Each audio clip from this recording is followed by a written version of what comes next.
Recuerden que hoy día tenemos la prueba, ¿ya? Hoy día a las 2 de la tarde voy a tener la prueba ya en webclass, por lo tanto, a esa hora pueden empezar a desarrollarla y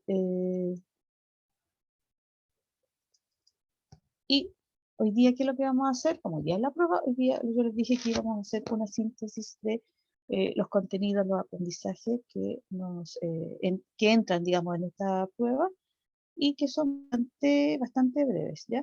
Aquí tenemos los objetivos que son parte de lo que es la priorización, ¿ya? Que entran, digamos, en estos contenidos y propiamente están los dos objetivos de esta clase que son volver a recordar lo que habíamos visto antes, como es conocer cómo podemos participar en la construcción de una sociedad que queremos, con el activismo, la solidaridad, etcétera. Y también el otro objetivo es conocer los desafíos de la democracia en el siglo XXI, ¿ya? Un desafío siempre es una situación que a uno se le plantea y uno tiene que enfrentarlo, tratar de solucionarlo, aminorar sus efectos, etc. Y estos desafíos podrían poner en peligro el sistema democrático si siguen, digamos, aumentando, ¿ya? Entonces, esa es la idea, ¿ya? Son de estos dos objetivos los dos temas que nosotros vamos a ver hoy día en la prueba. Entonces, comenzamos con el primero, que tiene que ver con la participación, ¿ya? Nosotros habíamos visto que uno puede participar desde el punto de vista político, por ejemplo, en una elección, uno puede votar, uno puede ser candidato, ¿ya? Uno puede pertenecer a un partido político, ¿ya? También hay una participación social en que uno puede participar a través de instituciones que persiguen un fin social, ¿ya? También puede haber una participación que uno puede considerar, bueno, desde el punto de vista, como dijimos, político, social, civil, ¿ya? En que en general uno participa en actividades que están encaminadas a mejorar las condiciones de vida de las personas, ¿ya? Y que uno muchas veces trata de que se hagan visibles estos problemas y que el Estado a lo mejor tome alguna decisión respecto de eso, que vea los problemas, ¿ya? Aparte de eso, hay otras formas de participación ciudadana que nosotros vimos en clase, que es el activismo o también se habla de la protesta social y uno habla fundamentalmente de la protesta pacífica, ¿ya? Es decir, salir a la calle, marchar, hacer visible un problema, eh, también tomar otras medidas o hacer otras actividades, como por ejemplo eh, participar a través de las redes sociales, buscar información, difundir información. También a lo mejor una de las formas es a través del vestuario, manifestar una opinión. Acuérdense que hay, por ejemplo, los grupos que están a favor y en contra del aborto, ¿ya? También en el caso de Chile, igual que en otros países, usan un tipo de pañuelo, un color verde, un color celeste, como para indicar algo, ¿ya? El activismo. Y este activismo incluye o forma parte de lo que es la protesta social. Pero también hay otra que tiene que ver con la solidaridad, ¿ya? Es decir, que uno participe en actividades como ciudadano, en actividades que son de tipo solidaria y que son también voluntarias, ¿ya? O sea, uno participa porque le interesa el tema. Pero también hay otras formas de participación ciudadana que están incluso más cerca de uno, que son instituciones como, y las hemos mencionado siempre, como por ejemplo en el mismo barrio, en algún grupo de la junta de vecinos o en una actividad en que uno mejore la calidad de vida del lugar donde vive, etcétera, ¿ya? Entonces, a través de un sindicato, a lo mejor de trabajadores, hay muchas formas de participación. Y esto es lo que vamos a ver en la primera parte. Entonces, tenemos lo primero, el activismo, ¿ya? El activismo en general tiene como objetivo movilizar a la gente, movilizar a la comunidad a través de manifestaciones en el espacio público, ¿ya? ¿Y por qué en el espacio público? Porque quieren que los temas que ellos presentan, que pueden ser de distinto tipo, sean visibles, que la autoridad los vea. ¿Por qué? Porque en general los ciudadanos consideran que al hacer estas actividades, la autoridad va a ver esto. Los representantes que ellos escogieron también se van a, digamos, se van a dar cuenta, por decirlo de alguna forma, o van a asumir que existe ese problema. Entonces, ¿por qué lo hacen? Porque en el fondo estas autoridades que fueron electas, o el Estado en este caso, no está cumpliendo, no está siendo eficiente con enfrentar algún tipo de problemática, ¿ya? Por eso se hace este activismo, ¿ya? Entonces, el activismo político es una respuesta a esta situación. Cuando se ve que las autoridades no hacen su papel, no cumplen su papel, visibilizando o tomando en cuenta algunos problemas que afectan a la comunidad sale y se organiza a través de este activismo, usando los espacios públicos, movilizando a la comunidad, ¿ya? Eh, esto es una forma de exigirle en cierta manera al Estado que se haga cargo, ¿ya? Que se haga cargo de algunos problemas, ¿ya? Eh, una forma de presión, uno podría decir, el salir a usar el espacio público, las calles, por ejemplo, es una forma de presión, porque al utilizar las calles se está visibilizando notoriamente porque ya no se puede transitar, porque la gente está marchando, por lo tanto hay gente que no, otros que no pueden, digamos, movilizarse, usar las calles, por ejemplo, ¿ya? Entonces, eso es el activismo. Ahora, este activismo muchas veces se relaciona normalmente con algún tipo de violencia. Y la idea de este activismo es usar las formas de resistencia pacífica, ¿ya? Es decir, una protesta social que sea pacífica, o sea, no violenta, ¿ya? Porque de manera violenta va a traer más problemas, o no a ver, se le va a dar mucha más importancia a esa violencia que al tema mismo que motivó la, la movilización. No sé si me entiende, porque muchas veces la idea de movilizarse de este activismo es visibilizar a través de qué, de los medios de comunicación, por ejemplo, ¿ya? Entonces, eh, en este caso, el tener actitudes violentas va a hacer que en los medios de comunicación se hable más de la violencia que del motivo por el cual se hizo la movilización, que ha ocurrido muchas veces. Entonces, hay un instituto que se llama Albert Einstein que ha recopilado, dice, un total de 198 métodos de protesta social no violenta, ¿ya? O sea, distintas formas de hacer protesta social no violenta. Y nosotros destacamos en la clase incluso algunos, ¿ya? Los discursos públicos, la oposición a través de panfletos, ¿ya? El uso de símbolos en el vestuario propio, usar un vestuario propio o en una polera, marcar alguna situación, etcétera. Una pintura de protesta, murales de protesta, por ejemplo, para visibilizar un tema. Aquí esto es también una forma de protesta pacífica que es rechazar el consumo de algún tipo de producto.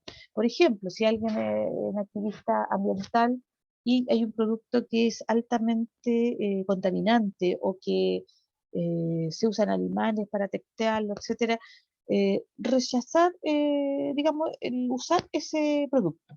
¿Ya? Y difundir el que se está haciendo esto, por lo tanto es importante que la gente conozca que ese determinado producto está siendo, digamos, contaminante o se está utilizando algún elemento que dañe a los animales, porque se testea muchas veces en animales, por lo tanto también rechazar consumir algún tipo de producto, boicotear, digamos, en cierta manera algún tipo de producto.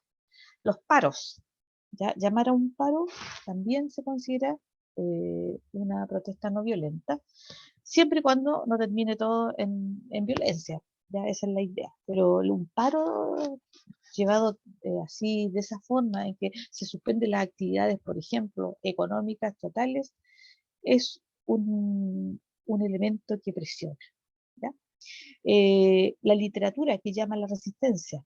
¿ya? Todo lo que tiene que ver con algunos textos que explican el motivo, llaman a resistir, argumentando las razones por las cuales las personas estarían, digamos, eh, manteniendo esta forma de activismo por un tema determinado, ¿ya? Eh, También está lo que se llama la solidaridad y el voluntariado, ¿ya? La palabra ya lo dice, ¿ya? Además de votar, como habíamos dicho antes, además del activismo, de la protesta social, también los ciudadanos pueden participar políticamente dentro de sus comunidades a través de una serie de actividades que son voluntarias, por lo tanto uno decide si participa o no, y que también tienen un carácter solidario, es decir, de ayuda a la comunidad, ¿ya? Entonces, las personas a través de su experiencia, de sus distintas capacidades, se ayudan entre sí y aportan para mejorar el bienestar de alguna comunidad, ¿sí? Entonces ahí también tenemos, aparte del activismo, tenemos la solidaridad y el voluntariado, ¿ya? Y otra forma también, como decíamos antes, es que existen espacios diferentes también que a nosotros nos permiten participar como ciudadanos dentro de la comunidad, ¿ya? Y son distintas organizaciones que se dan dentro de un barrio, por ejemplo, puede ser, de una comunidad un poquito a lo mejor más grande, ¿ya? De una calle incluso, en que los vecinos se organizan para mejorar, por ejemplo, o para postular, ahora se puede, para mejorar, por ejemplo, el barrio, para pavimentar una calle, etcétera, ¿ya? Entonces, en el fondo son organizaciones que están más cerca. Y aquí yo puse algunos ejemplos. Los sindicatos, en el caso de los trabajadores, las organizaciones religiosas, las juntas de vecinos, ¿ya? Las organizaciones que existen ya sea de jóvenes, de adultos mayores también. Hay organizaciones deportivas, organizaciones estudiantiles también, que son distintos tipos de organizaciones que se dan dentro de una comunidad, ¿ya? Y que también permiten a la gente participar, ¿ya? Participar con el objetivo de, en el fondo siempre es mejorar eh, la actividad que se realiza, mejorar la calidad de vida de las personas, ¿ya? En el fondo es eso, ¿ya? Y es algo, aquí uno no recibe, si uno participa como directiva de alguna cosa, no, uno no le pagan un sueldo ni nada, sino que es una cuestión voluntaria, ¿ya? Entonces, eso también es importante. Y solidaria, porque uno está dando de su tiempo para una actividad que es más bien comunitaria. Yo puse aquí algunos ejemplos históricos, ¿ya? El activismo por los derechos civiles afroamericanos en Estados Unidos, ¿ya? Que uno cree que eso muchas veces está superado y nosotros hemos visto el año pasado, los años anteriores también, y este año, algunas situaciones que tienen que ver con el racismo todavía presente en los Estados Unidos. Pero aquí se luchaba por los derechos civiles de los afroamericanos, que no tenían los mismos derechos que la población blanca, por decirlo de alguna manera, ¿ya? Entonces aquí luchaban acuérdense que no tenían, en una época, no accedían a los mismos colegios, a las mismas universidades. En algunos estados no podían entrar a un restaurante porque tenían aparte, no usaban los mismos baños. En los buses tampoco, ¿ya? Tenían asientos reservados para los blancos que los afroamericanos no podían usar, etcétera, etcétera. Y aquí Martin Luther King, eh, digamos, eh, lideró este movimiento por los derechos civiles de los afroamericanos.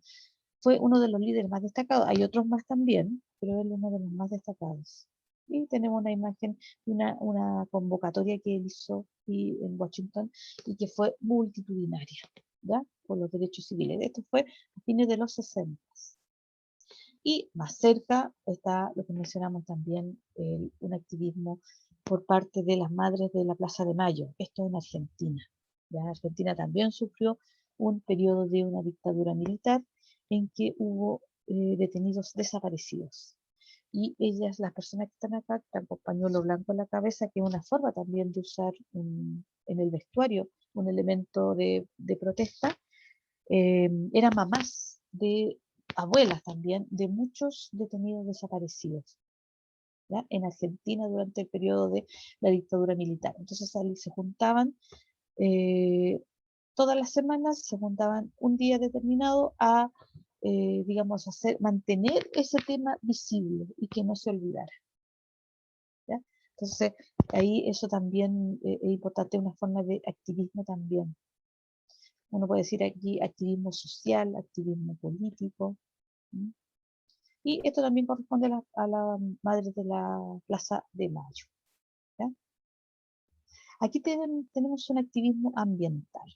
Aquí la misma forma de salir a la calle, de visibilizarse, pero aquí hay otro tema, que es el ambiente, el medio ambiente.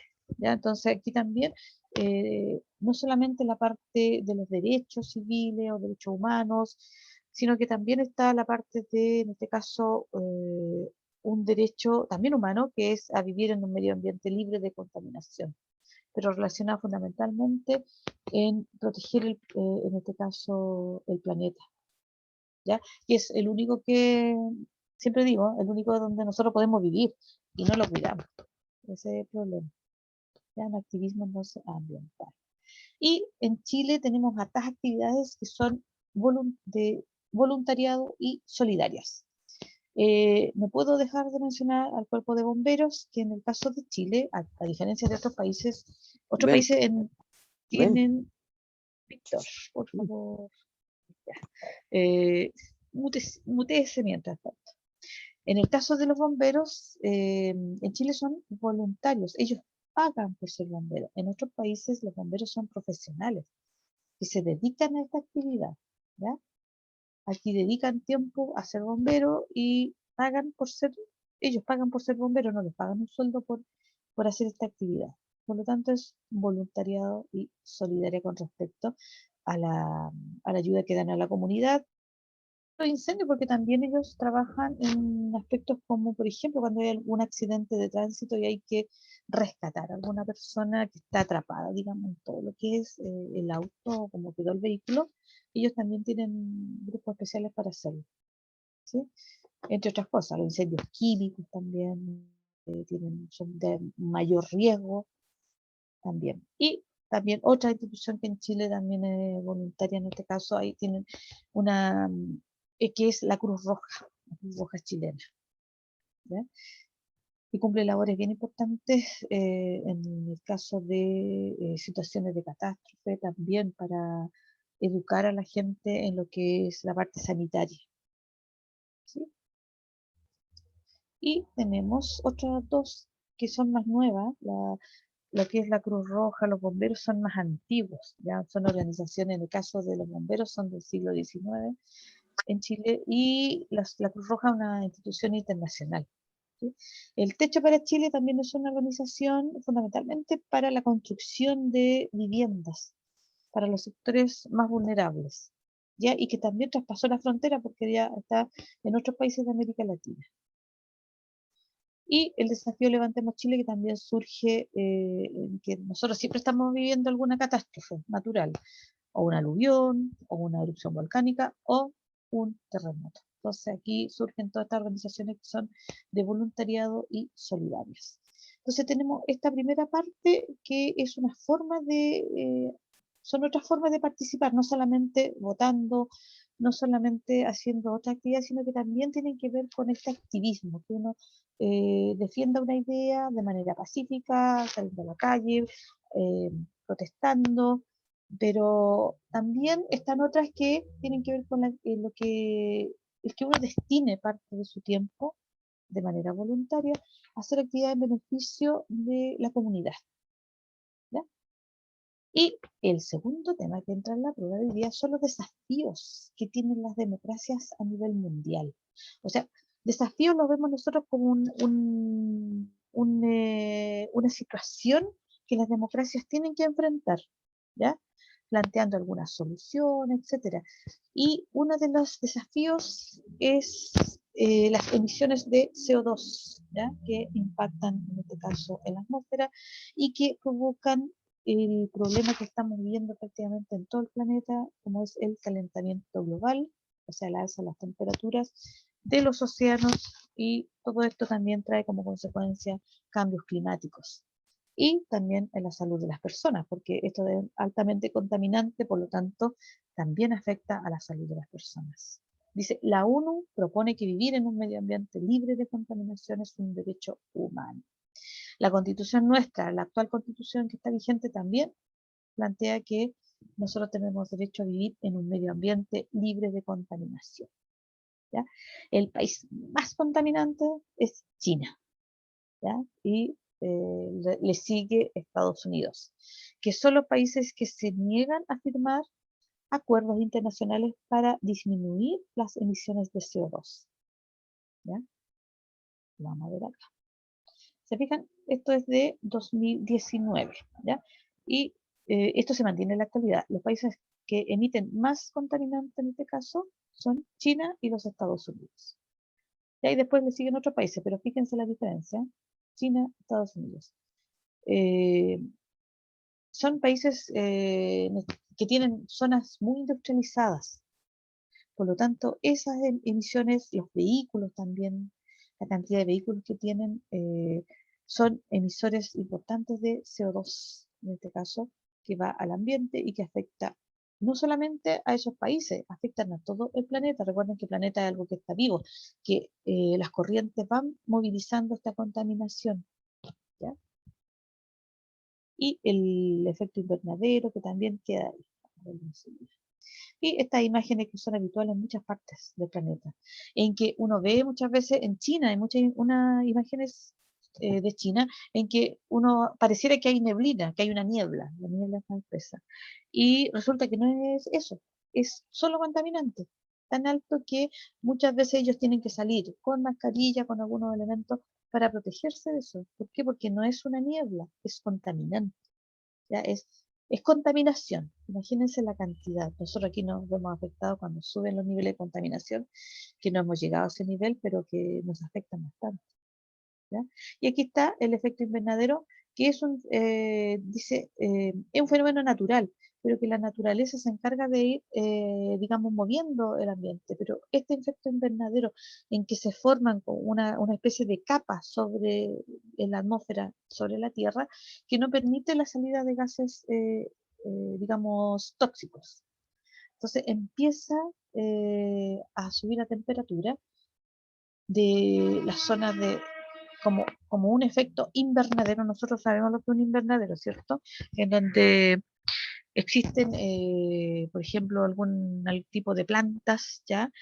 En que el clima dentro del invernadero es distinto al que está afuera. El invernadero está cerrado, está protegido. Es mucho más alta la temperatura dentro del invernadero que lo que está fuera de él. Eso es lo que pasa en la Tierra, ¿ya? Y esto es algo natural, pero se intensifica con la actividad humana, la actividad industrial, la actividad del transporte, que son las que más contaminan, ¿ya? Entonces, eso es un problema para la democracia porque es un problema que nos está afectando a todos y hay que tomar medidas, ¿ya? Medidas que los ciudadanos sientan que se está respetando sus derechos. Y los países industrializados van a decir, pero ¿y la actividad económica? Entonces, todo eso hay que hablarlo, hay que plantearlo, porque es un elemento que está cuestionando de cierta forma lo que podría ser una democracia, porque Estados Unidos es una democracia, China no, pero Estados Unidos es una democracia y sigue siendo un país muy contaminante. Las crisis financieras, ese es otro desafío. Nosotros a través de la historia hemos tenido hartas crisis, la que más uno recuerda porque nosotros la vemos en clase muchas veces es la crisis del año 29, ¿cierto? Que ya estamos en 2021, falta poco para que sean ya 100 años de esa crisis, ¿sí? ¿Por qué? Porque son un problema para la democracia, porque estas crisis financieras disminuyen el crecimiento económico, producen desempleo, ¿ya? Afectan también el ahorro que puedan tener las personas, las inversiones que se puedan hacer. Cuando hay una crisis, nadie va a invertir. La gente que invierte espera que se calme todo, que se estabilice para poder invertir, porque nadie invierte o no pone sus recursos en un país donde no se sepa qué es lo que va a pasar. Profe, ¿Ya? una pregunta. Dígame. Eh, Mm, cuando empezó la pandemia, mm, ahí supuestamente se estuvo en una crisis financiera, ¿o no? Sí, sí. Sí, esta pandemia no es solamente una crisis sanitaria, sino que también una crisis económica. No sé si vieron ustedes al comienzo de la pandemia, por ejemplo, en los aeropuertos, todos los aviones estaban estacionados, ¿cierto? No había, los aviones no se movilizaban, no había transporte de pasajeros, no había transporte de productos, ninguna cosa. Eh, el mismo hecho de que se establezcan, aquí en Chile la llamamos cuarentena, en otra parte le dan otro nombre, pero es que ciertas actividades económicas no funcionen solamente las llamadas esenciales. Ahora no está pasando eso, pero eso es, digamos, el objetivo. Pero sí, muchas crisis, ¿ya? Mucha, digamos, gente que queda sin trabajo. ¿Por qué? Porque muchas empresas tuvieron que cerrar porque no pudieron funcionar. Todas las que son el rubro de la gastronomía, restaurantes, el turismo, muchos han tenido que ir cerrando, por lo tanto es una crisis porque van cerrando las empresas, la gente está quedando sin trabajo, se dice que las mujeres son las más afectadas con esta crisis porque se retrocedió en cuanto a la participación laboral de la mujer, se retrocedió en 10 años, ¿ya? El hecho de que nosotros mismos, los colegios no estén abiertos, muchas veces la mujer no puede volver a trabajar porque tiene uno o dos hijos de los cuales hacerse cargo que están en la casa en clase, por ejemplo. Es una realidad, ¿ya? Entonces, sí, esta crisis sanitaria es una crisis, digamos, provocó una crisis financiera a nivel internacional, ¿ya? Entonces, eso también afecta a la democracia. Y aquí tenemos algunas crisis, ya tenemos la del año 29, que es una de las más conocidas, pero de ahí han habido hartas crisis y recesiones provocadas por el petróleo, provocadas por la caída de las bolsas en algunos países, ya por a ver, el manejo en algunos aspectos de las acciones, ya, etcétera, etcétera. Y ha habido recesiones. La recesión en la economía funciona más lento, se ralentiza, dicen los economistas. O sea, funciona más lento. Pero no alcanza a ser una crisis, es una recesión. ¿Ya? Otro problema que ocurre a nivel internacional es la equidad de género. ¿Ya? En el caso de la equidad de género, el objetivo aquí es que a nivel mundial hombres y mujeres estén en las mismas condiciones, ¿ya? Que tengan acceso a actividades en la parte política, actividades económicas, que hayan gerentes mujeres, por ejemplo, que haya más representantes en el Parlamento, en todos los países. Y aquí yo puse dos ejemplos, ¿ya? En que algunos países han tomado algunas medidas para ir mejorando esto, como en el caso aquí de un país de África como Ruanda, pero en el caso de Chile también podemos decir que hay una ley de cuotas, por ejemplo, para los partidos políticos cuando presentan candidatos, que tienen que ser mujer un porcentaje. Y lo comparé aquí con Japón, que es un país bastante desarrollado, pero que la presencia femenina en el Parlamento llega solamente a un 10%, ¿ya? Y lo comparé con Ruanda, que es un país mucho menos desarrollado que Japón, que cambiando una ley incorporaron las mujeres, o llegaron a ocupar un 61,3% en este caso, de la Cámara Baja, de los diputados. Entonces, aquí la equidad de género implica no solamente la parte política, sino que sea igual hombres y mujeres, ¿ya? En todos los aspectos. Y acá yo puse una imagen de los países que tienen mayor o menor equidad o igualdad de género. Aparece que equidad significa más o menos eso. Y aparecen algunos países, y aquí está lo último, en que la mujer no tiene ninguna participación. La desigualdad también es un problema para la democracia.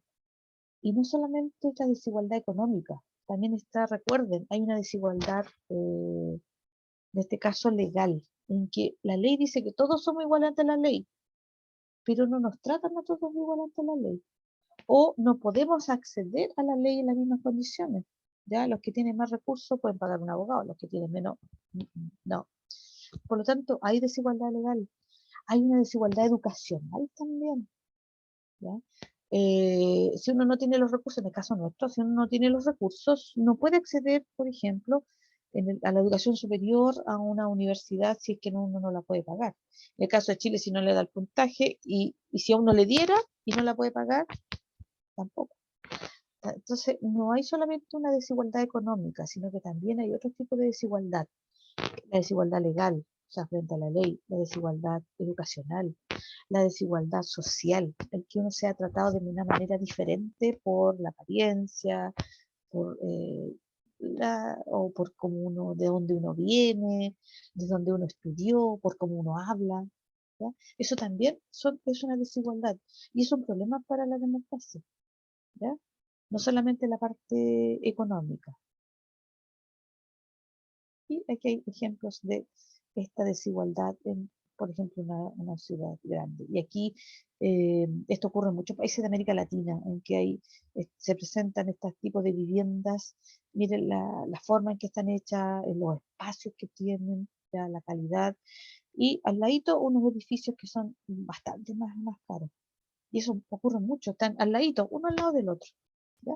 Y se ve a simple vista hay una desigualdad en este caso del territorio.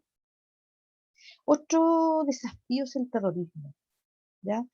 Eh, Aquí es bien importante esto, ¿por qué? Porque el terrorismo es una amenaza presente, siempre, ¿ya?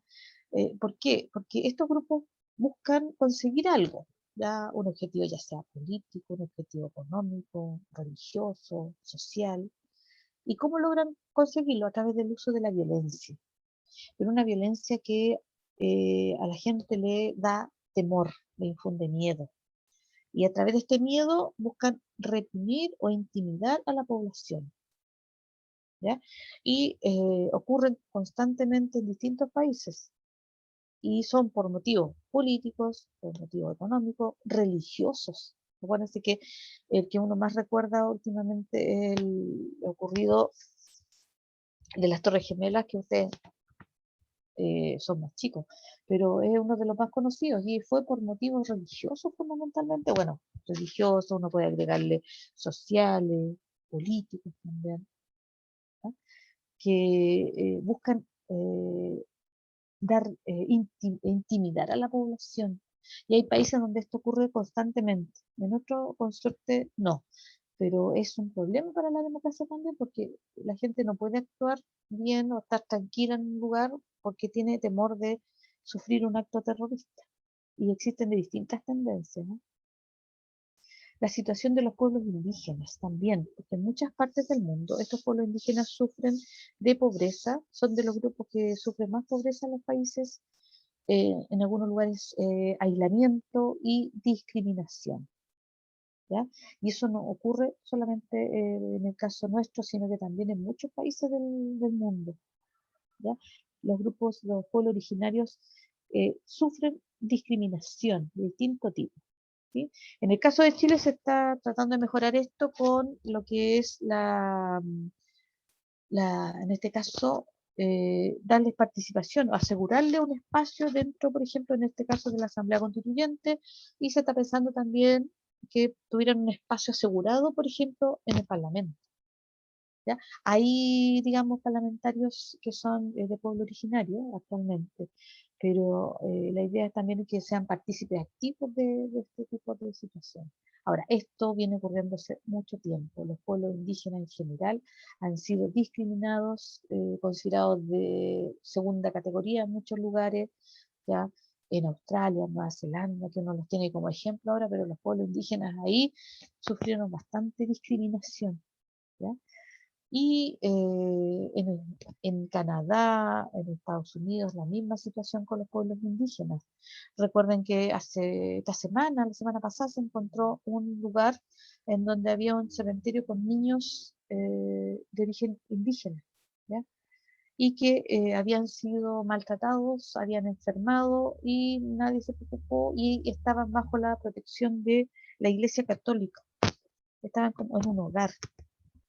¿Ya? Entonces se encontró prácticamente una fosa común, ¿ya? Y nadie hizo nada, ¿ya? Entonces eso también, o sea, respeto a todos, ¿no? También igualdad. Y nos queda, ¿sí? La migración. Esto también es un desafío para la democracia, porque hay que tomar medidas. ¿Qué pasa con los migrantes? Yo diría que hay que ver por qué los migrantes salen de sus países. Y si se solucionan los problemas en sus países de origen, estas olas de migrantes irían disminuyendo. ¿Ya? Una guerra en Siria, por ejemplo, ¿qué pasa? Llevan años ya en guerra. La situación de Venezuela, que por ejemplo en el caso de Chile llegan muchos emigrantes de ahí.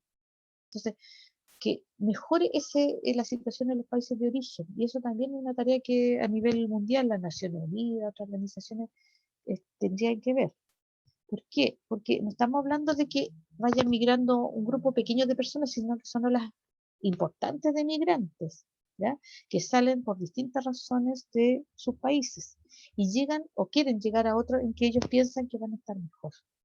¿Sí? Entonces nosotros vimos unas imágenes. Aquí uno ve una gran cantidad que va de Centroamérica hacia México y de ahí a los Estados Unidos, escapando de la situación en Centroamérica por la delincuencia, por digamos, la discriminación, por la situación económica, la gran violencia que tienen muchos países en Centroamérica. ¿Ya? Entonces, ellos piensan que van a mejorar su calidad de vida yendo hacia el norte, hacia México, hacia los Estados Unidos.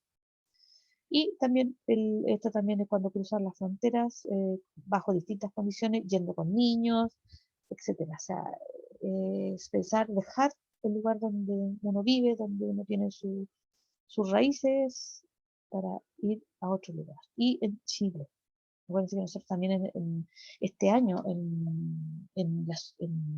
a comienzo de año, una gran o importante ola de migrantes entró por la zona norte del país, ¿ya? Que también va a provocar problemas a los lugares donde lleguen. ¿Por qué? Porque no tienen dónde estar.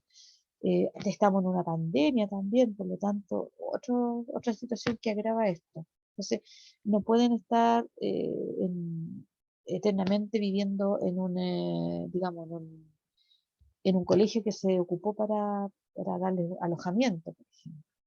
¿Ya? Entonces, todo eso va a provocar problemas y los países toman distintas resoluciones. ¿Sí? La violencia de género. Esto es a nivel mundial, en todas partes está la violencia específicamente que sufren millones de mujeres. Y esto se arrastra desde hace siglos y todavía en este siglo XXI sigue estando presente, que es la violencia de género. ¿Mm? En distintos países, en distintas culturas sigue estando presente esta violencia de género que afecta mayoritariamente a las mujeres. Aquí yo puse una información en donde hay más presencia de esta violencia de género. ¿Sí? El acceso a Internet. Nosotros ahora mismo estamos usando y ¿por qué es un desafío? Porque no en todas partes se tiene acceso a Internet. Y el no tener acceso a Internet en este momento es no tener acceso, por ejemplo, a una clase, no tener acceso a la información. Y eso pone en distinto nivel o en desigualdad también a la población, porque algunos tienen acceso a Internet y otros no tienen. Y no estoy hablando, bueno, aquí yo puse algunos ejemplos, pero aquí mismo en la región metropolitana, hay zonas de la región metropolitana en que las personas no tienen acceso a Internet. Y lo otro, tener acceso a un buen Internet y tener acceso a una alfabetización digital, es decir, que la gente aprenda a usar este elemento, a hacer un trámite por Internet, que a muchas personas les cuesta bastante porque no saben usarlo, porque no saben ingresar en una página, y hay páginas que son engorrosas para uno, son más, que uno más o menos se maneja, y son como bien difíciles de acceder, y una persona que no tiene idea no va a saber hacerlo. Entonces, acceso a Internet de buena calidad y alfabetización. Estoy hablando de zonas que uno dice, no, la región metropolitana, no, hay zonas en que no tienen acceso. Recuerden nomás los chiquillos que están en clase, los chicos que tienen que ir a un cerro para que la señal la, la puedan tener. Y aquí está la información a nivel mundial, en que más o menos el 59% de la población tiene Internet, son usuarios de Internet, ¿ya? Y tienen acceso a un teléfono móvil, ¿ya? Algunos tienen redes sociales, pero esto sigue siendo desigual, ¿ya? No es en todas partes igual. Y aquí tenemos a nivel mundial la penetración de Internet. Y el último desafío es el trabajo infantil, ¿ya? Según la OIT, la Organización Internacional del Trabajo, la edad mínima permitida para que el niño trabaje es de 12 años, pero solo si se trata de trabajos ligeros y que no afecten su integridad física, psicológica o su formación escolar. ¿Ya? Los niños en general no deben trabajar, un niño debe estudiar, estar en el colegio, recrearse, pero no debe trabajar. ¿Ya? Esa es una idea básica, pero se permite esto, pero un trabajo ligero. ¿Ya?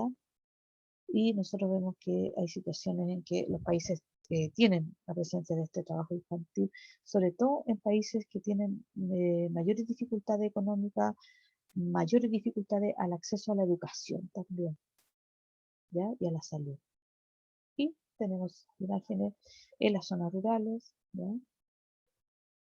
En la ciudad y también en lugares donde, por ejemplo, aquí tenemos niños haciendo ladrillo. Esto ocurre en distintas zonas, en América Latina, en el Asia. Y la prueba, chiquillos. La prueba hoy día, después de las 2 de la tarde, yo la voy a tener ahí listita. ¿Ya? Entonces aquí está lo mismo que dije antes, las otras formas de participación ciudadana, activismo, solidaridad, voluntariado y lo que acabamos de ver, los desafíos de la democracia. Vamos a compartir, y estamos mandando la otra.